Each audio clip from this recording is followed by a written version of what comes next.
بسم اللہ الرحمن الرحیم۔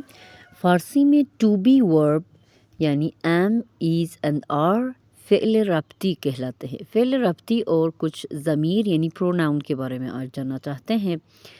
من یعنی میں، تھو یعنی تم اور او یعنی وہ۔ من، تھو، او یعنی میں، تم اور وہ۔ آئی، یو اینڈ ہی اور شی۔ او شی کے لیے بھی استعمال ہوتا ہے اور ہی کے لیے، یعنی مذکر یا مؤنث ہو تو کوئی فرق نہیں ہے، فارسی میں مذکر مؤنث نہیں ہوتے۔ اب ان کے ساتھ ایم، ایز، آر جو انگلش میں ہوتے ہیں، یعنی میں ہوں، تم ہو اور وہ ہے، فارسی میں ہوتا ہے من هستم یعنی میں ہوں، تو ہستی یعنی تم ہو، او است یعنی وہ ہے۔ یہ انسان کی بات ہو رہی ہے، اگر جاندار انسان ہو مذکر یا مؤنث اس کے لیے او کر کے نشاندہی کرتے ہیں پروناؤن میں۔ اب یہ جملہ مکمل نہیں ہے، بیچ میں کچھ لگانا چاہیے تاکہ ہمارا جملہ مکمل ہو جائے۔ مثلاً کسی کی قومیت بتانے کے لیے یہ استعمال ہوتا ہے، جیسے میں پاکستانی ہوں تو فارسی میں ہوگا من پاکستانی هستم۔ جیسے کہ پچھلے ویڈیوز میں ہم نے بتایا کہ 4 حرف پے، کے، تے اور چے فارسی میں ہا کے ساؤنڈ کے ساتھ ادا ہوتا ہے، تو پاکستانی فارسی کی ادائیگی میں ہوگا پاکستانی۔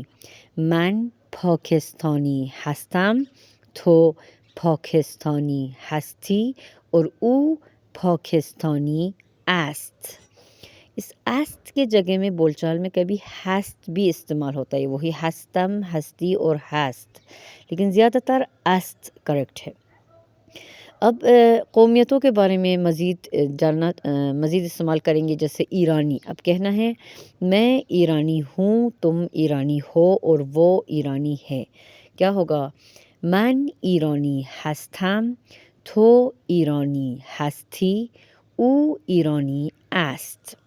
اسی طرح دوسرے ملکوں کا نام بھی لگا سکتے ہیں، جیسے آپ اگر اپنے فرینڈز کو یا دوسروں کو بھی بتانا چاہتے ہیں کہ فلاں شخص کہاں کا ہے، مثلاً انگلش لوگوں کو کہیں گے انگلیسی۔ من انگلیسی هستم، تو انگلیسی هستی، او انگلیسی است۔ اسی طرح سارے ملکوں کے قومیات بیان کرتے ہیں۔ کچھ نام فارسی میں چینج ہوتے ہیں، جیسے نیچے مثال دیے ہیں اتریشی۔ یہ ایک ملک کا نام ہے جو فارسی میں اتریش کہا جاتا ہے، آسٹریا ہے یہ اصل میں، فارسی میں ذرا چینج ہو کے اتریش۔ اب وہاں سے تعلق رکھنے والے اتریشی، اس میں ایک پوائنٹ یہ بتایا گیا ہے کہ جو ہستم ہے، جیسے کہ انگلش میں بھی ہم ابریویشن استعمال کرتے ہیں، شارٹ کرتے ہیں، زیادہ تر بول چال میں یہ شارٹ ہوتا ہے، اور ہستم کی جگہ یہ صرف آخر کے میم جو ہے وہ جوائن ہوتا ہے اس لفظ کے ساتھ۔ مثلاً من پاکستانی هستم میں یہ ہستم کا ہست ہٹ جائے گا اور میم جا کے پاکستانی کے ساتھ جوائن ہوگا۔ من پاکستانی ام، پاکستانی کے بعد الف اور میم اضافہ ہوگا، یہ ام یعنی میں ہوں۔ تو پاکستانی ای، پاکستانی کے بعد ایک ای اضافہ ہوگا، اور او پاکستانی است۔ من پاکستانی ام، تو پاکستانی اور او پاکستانی ہے، او پاکستانی است۔ یہ شارٹ فارم ہے جو من اور تھو کے صورت میں، من اور تھو میں یعنی میں اور تم کے ساتھ یہ شارٹ فارم استعمال ہوتا ہے، جیسے انگلش میں کہتے ہیں آئی ایم کو ہم آئیم کہتے ہیں نا، یو آر یو آر کر کے ہم جوائن کرتے ہیں، اسی طرح فارسی میں بھی شارٹ ہوتا ہے۔ اب مثالوں پہ غور کریں۔ من اتریشی هستم، من اتریشی ام، او اہل شیلی است، او شیلیایی ہے۔ دیکھیں ذرا چینج بھی ہوتا ہے، کیونکہ آخر میں واول ہے تو چینج ہو گیا، واول نہ ہو تو چینج نہیں ہوتا ہے۔ تو اہل کجا ہستی یعنی تم کہاں کے ہو۔ اب کسی کی قومیت پوچھنے کے لیے، کسی کی ملیت پوچھنے کے لیے پوچھتے ہیں تو یعنی تم، اہل کجا یعنی کہاں کے، ہستی یعنی ہو۔ تو اہل کجا ہستی، تم کہاں کے ہو، تو اہل کجایی۔ اب یہ ہستی کے آخر کے یا کو ایڈ کرتے ہیں، تو اهل کجایی شارٹ فارم میں. فل فارم میں تو اهل کجا هستی یا تو اهل کجایی تم کہاں کے ہو. where are you from اس طرح ہم کسی کے قومیت کے بارے میں پوچھ سکتے ہیں. اور مثال آپ کی خدمت میں رشین کو روس بولتے ہیں اور جرمنی کو آلمانی بولتے ہیں. فارسی میں جرمنی ہوتا ہے آلمانی اور برازیلی. اور مثالیں من روس هستم یعنی میں رشین ہوں. تو روس هستی اور او روس است. اب شارٹ فارم میں من روسیم تو روسی او روسی است. اب جرمنی من آلمانی هستم یعنی میں جرمنی ہوں.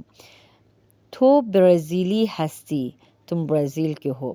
او برازیلی است. اسی طریقے سے آپ دوسرے مثال کو بھی سمجھ سکتے ہیں. من روسم من آلمانیم تو روسی تو برازیلی. یہ شارٹ فارم ہو گئے پچھلے والے. شکل کوتاه جو لکھا ہوا ہے شکل کامل اور شکل کوتاه. نیچے بھی کچھ مثالیں ہیں اسی طریقے سے آپ حل کر سکتے ہیں آسانی سے سمجھ سکتے ہیں. ایک اور لفظ ژاپن. جاپان کو جاپان جو ہم اردو میں کہتے ہیں جاپان یہ فارسی میں ہوتا ہے ژاپن. جیم کو پرشین میں ژ کے صورت میں 3 نقطے والے ژ کے صورت میں جو ہم ژالہ باری میں استعمال کرتے ہیں اردو میں فارسی میں جیم کو اکثراً ژ میں لکھتے. انگلش کا کوئی لفظ ہو جو جیم کے ساتھ جے کے ساتھ اسٹارٹ ہو تو فارسی میں ژ ہوتا ہے. مثلا جاپان ہوگا ژاپن. حالا 5ویں مثال پہ غور کرے. او ژاپنی است یعنی وہ جاپان کا ہے وہ جاپانیز ہے. او ژاپنی ہے. اب شارٹ فارم میں او ژاپنی ہے. فل فارم میں او ژاپنی است او ژاپنی ہے. او سعید است. ایک اور پوائنٹ او یعنی وہ بول چال میں پرشین اسپوکن پرشین میں او کے ساتھ ایک نون بھی اضافہ ہوتا ہے. اون سعید ہے. او سعید است. اسپوکن پرشین میں ہوگا اون سعید ہے. اور آخر میں دیکھیے است ایک زیر کے صورت میں چینج ہوتا ہے جو کہ اس زیر کو کیونکہ فارسی میں زیر زبر پیش نہیں لگاتے تو ہا لگایا گیا ہے آخر میں. آپ خود جواب دے سکتے ہیں. بتائیں ذرا ورب کو دیکھتے ہوئے اس کی پروناؤن کو بتائیں کیا ہو سکتا ہے اور پروناؤن کو دیکھتے ہوئے ورب کی فارم بتائیے گا. مثلا ڈیش کے ساتھ مصری ہستم. مصر ایجپٹ کو کہتے ہیں جو ہم اردو میں بھی مصر کہتے ہیں ایجپٹ کو. مصری یعنی ایجپٹین. اب شروع میں کیا آنا چاہیے؟ ہستم یعنی ہوں تو ہوں کے ساتھ میں آنا چاہیے. میں فارسی میں ہوتا ہے من. بس خالی جگہ میں من لگانا ہے. من مصری ہستم. I am ایجپٹین. میں مصر کا ہوں. اب ہولندی. ہولینڈ کو ہولندی بولیں گے ہولینڈ سے تعلق رکھنے والے. آخر میں کیونکہ است ہے است یعنی ہے از تو اس کے لیے ہے کے لیے کون سا پروناؤن ہونا چاہیے؟ او. بالکل صحیح. او ہولندی است. تیسرے نمبر میں ژاپنی یعنی جاپانین یعنی جاپان سے تعلق رکھنے والا اور اس کے ساتھ ہستی ہے یعنی ہو. ہستی کے ساتھ ہو کے ساتھ کون سا پروناؤن کون سا ضمیر آنا چاہیے؟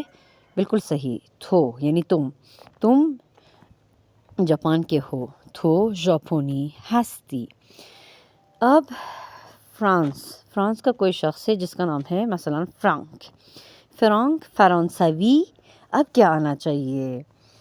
جب نام ہو تھرڈ پرسن کسی شخص کا نام ہو جو کہ مفرد ہو یعنی ایک شخص کا نام ہو چاہے مؤنث ہو یا مذکر اس کے لیے است استعمال ہوتا ہے کیونکہ تھرڈ پرسن مثلا فرانک یا مثلا زہرا یا مثلا احمد یہ ایک شخص کی بات ہو رہی ہے جو ہمارے سامنے نہیں ہے. اس کو کہتے ہیں تھرڈ پرسن یعنی شخص مفرد غائب. اس کے لیے است استعمال ہوتا ہے وہی او ہے.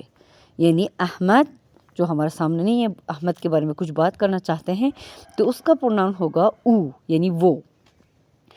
تو وہ کے لیے ہم است استعمال کرتے ہیں. فرانک فرانسوی است. تو چینی ہستی تو اهل کجا هستی جو کہ شورٹ فارم میں ہوگا تو اهل کجایی.